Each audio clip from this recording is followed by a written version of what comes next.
Ito yung mga available units natin. Meron tayong AK9 Saiga. Ito, shotgun to. Kita mo yung itsura. Shotgun siya, pero... Asan dito? Ah, ito. Yan, Itong baba. Ito, kuya, pwede mo bang ano?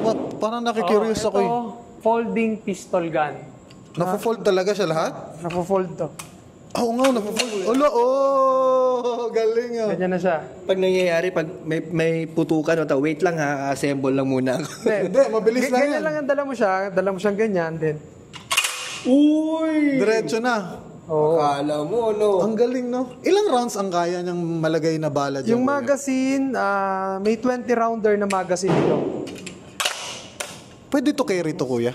Oo, kasi pistol lang to eh. So once na may permit to carry ka, Pwede mo siyang dalhin. 9mm pistol lang to. Isipin mo guys, kung may ganito ka, hindi talaga halata, may baril ka. Kahit nga siguro dalhin mo eh. Oo, parang attached case Sa mga lang. walang alam talaga sa baril, pero hindi siya rapid, kuya. Hindi. Hindi niya kaya Semi-auto rapid. lang. Semi-auto lang siya. Semi-auto. Tanong namin, magkano tong ganito? 335. 335,000. May kasama na siyang optic. Ah, ito. Oo. Oh, mayroon nga. May laser pa oh, nakikita ko. Red dot. May red dot siya, may laser. Gustong-gusto ko to, kuya. Ayan. Okay yan. Kuya, yan, may tanong ako, yan ba yung ginagamit ni Richard Gomez? Hindi. Hindi. Ganito lang yung haba niya. Yung kay Richard kasi yung clay. Ito, Clay. pang ipsik. Ano yung Yung meaning? nilalaro natin, pero shotgun. Di ba naglalaro tayo? Punta tayo sa port, baril tayo dito, punta tayo doon. Pero ito, shotgun. Pero kuya, pag makikita nyo, ano talaga siya, no? Carbon siya. Carbon. Para magaan. So, Ah, syempre, okay. tatakbo-takbo ka, di ba? Dala mo yung baril. So, kinarbon yan. Carbon. Then, semi-auto na rin to. Parang may nakikita pa ako mga red sa ilalim, kuya. Ano ba ito, kinostong or... Diyan mo lalagay yung bala. Ah, okay. Tapos, boom. Magkano naman yung ganyan, kuya? 210. Tsaka maganda siyang collection sa bahay. Ganda itsura, di ba? Gaan, tapos semi-auto. Kung di ako nagkakamali, 8 bala nito.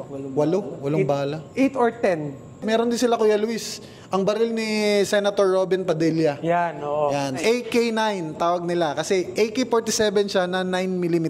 So, ganito, kuya, pag pupunta sila dito, magkano naman tong ganito, kuya? Ito ay 184,000. Parang kapresyo siya ng CZ Scorpio. Sila na range. Mas mura yung Scorpion. Mas mahal to. Mas mahal to. Ito na yung mga idol natin. Oo. Mga mitrilyo. Trilyo. Yan, mitrilyo. Ay, sorry. Deadpool yan? Hindi. Trilyo na race Mitrilyo. gun.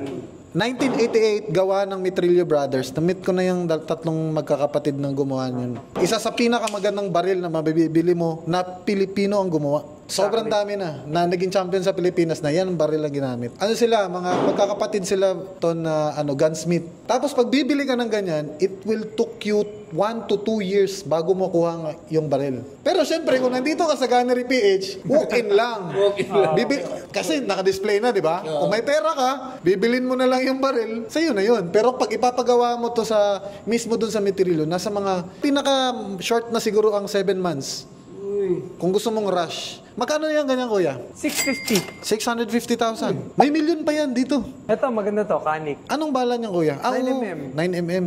Tino mo yung itsura niya. Ang ganda ng forma. Ganda nga, no? Ganda ng kulay. 155,000 lang yan. Tatanungin na kita, dahil expert ka sa baril. Kung ikaw papipiliin ka, ito or shadow? Depende sa paggagamitan mo. Ito, para saan ba to? Kung maglalaro ka, competition, shadow. Ito, collection, firing range, carry gun.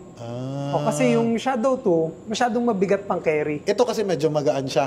Polymer siya. Bakit hindi ko nalata? Kasi Akala ko maganda yung bakal kulay. eh. Ang ganda nga na itsura. No? Maganda yung itsura niya.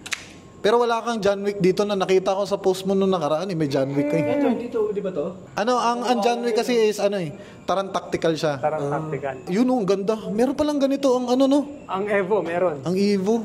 Ayan guys, ito yung parehas ng baril ko. Pero ang ganda na, customized na yung... Naka-forma na siya. Naka 50 may rounds. foregrip, may suppressor, 50 rounder na magazine. Na magazine. Oo. Then yung buttstock niya, foldable na rin. Mahal to, kuya. Alam ko mahal to eh. Nagtanong ako ng medyo. upgrade na ganito eh. Nasa 30,000. Oh, yan. Mga 30 plus.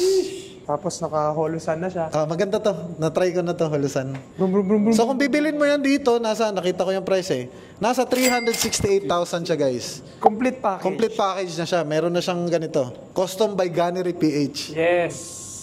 Ito, meron tayong FN 509. FN509. Maganda to. Mataas na uri ito.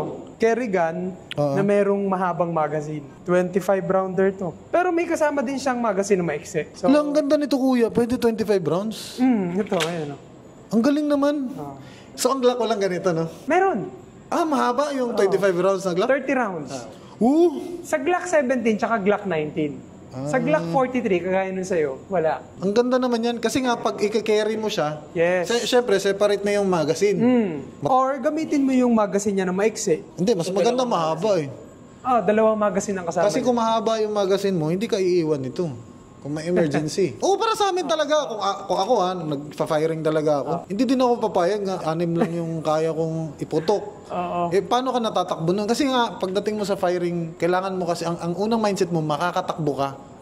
Hindi kasi makakasugod ka. Kasi defense eh. Dinepensahan mo yung sarili mo, hindi ka umatake. Dumidepensa ka. Kinaganda ba nito? Suppressor ready na siya. May lagayan ng silencer. Kaya yung Rekta na sight siya. niya mataas. Para pag nakakabit yung suppressor, Abot yung sight. Galing na, ang galing. Ang galing. Magkano yung ganyan, kuya? 119. 119,000. So guys, sa mga sinong gustong bumili ng baril, no, punta na kayo dito. Gunnerate PH. Palagi ako din nandito, guys. Alam ni Kuya Luis yan. Every weekend, nandito ako. Sa ano lang to? Festival Mall Alabang. Kung makakapunta kayo ng Festival Mall Alabang, nasa ano siya? Second floor ng pataas ng landmark. Ata, parang dito Malapit lang. sa landmark. Malapit siya sa landmark. So ano na tayo? Move on na tayo sa loob. Tama. Oo. Para matry na natin kung paano ang ano. Sige.